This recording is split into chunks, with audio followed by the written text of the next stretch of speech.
Good day, Kingdom Health family. Dr. Vanessa here with just a few community reminders.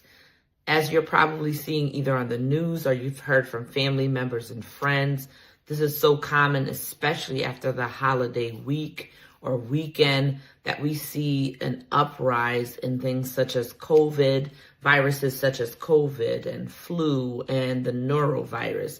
Haven't seen too much of RSV, but definitely those three. So just keep in mind some of these tips that I'm going to be sharing with you this morning. As we know, COVID and flu, those are respiratory viruses.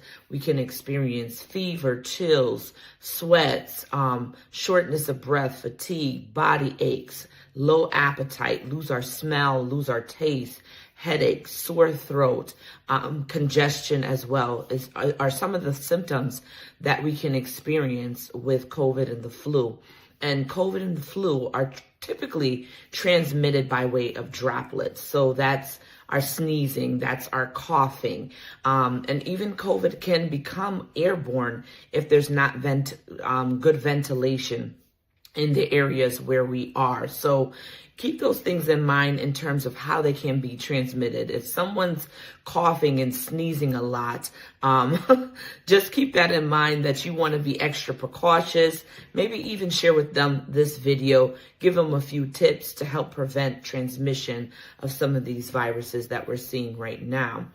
And when it comes to the norovirus, that is one of those 24 to 72 hour stomach bugs that can cause sudden nausea, vomiting, diarrhea, stomach cramping, fatigue, and sometimes even a low-grade fever, not a full fever, but sometimes a low-grade fever. And it's typically transmitted through close contact, contact even with contaminated surfaces.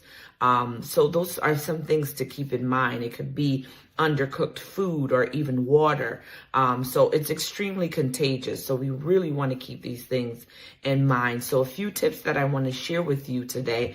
Tip number one, make sure practice hand hygiene. I know myself, I've been a lot more conscious to practice hand hygiene. Not that I wasn't doing it before, but definitely before I eat, after as well.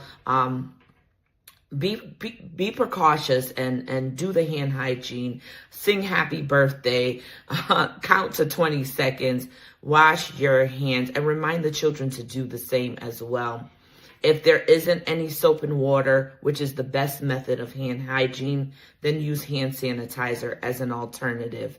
If you're coughing, if you're sneezing, do so in your elbow. That helps to also prevent droplets and airborne particles from spreading anywhere else. It stays right in your elbow, which is not a high contact area for anyone. And if you're not feeling well, stay home, rest, recover, hydrate, and let's stop the transmission as well. Disinfect as well with things like Lysol or even bleach, especially if, say, the kids aren't well and they're nauseous and they're vomiting and you have contact with either diarrhea or vomiting. You want to clean that with a bleach-based product. And while you're disinfecting, open the windows, let things come out of the home too, as well as you're cleaning the surfaces. And fresh produce that you have, make sure to wash it. I know I commonly do it with baking soda and water, just to reduce the acidity on any fresh produce that I have. So because you don't know whether people are sneezing or coughing on any of the fruits or veggies that you're buying. So just be mindful of these things. And last tip that I want to share is stay hydrated. We have the choice today between life and death, blessings and curses. I call on all of heaven to witness the decision that you and I make. Oh, that we would choose life so that we can live and our descendants can do the same. We can live by wisdom. Let wisdom be supreme today in these days when flu, COVID, norovirus are present. Hand hygiene, hydrate, and disinfect appropriately. Be blessed, everyone. Like, share, and let's help others be aware. And I'll see you here again on the replay or next week on Facebook.